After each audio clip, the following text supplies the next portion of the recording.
guys? I'm Bryce, the technology specialist here at Lexus of Las Vegas, and today is Feature Friday.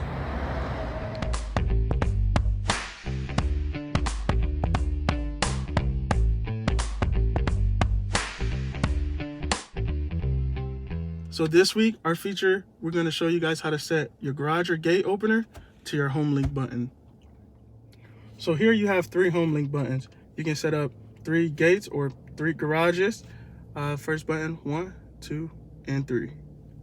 So now what we'll do with your gate or garage door opener, we'll set it to the first Homelink button. We'll press and release. The orange light will flash. You're going to press and hold your gate or garage door opener.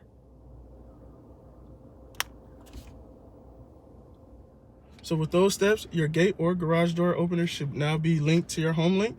If you guys do have any questions, call here at Lexus of Las Vegas at 702-942-6600.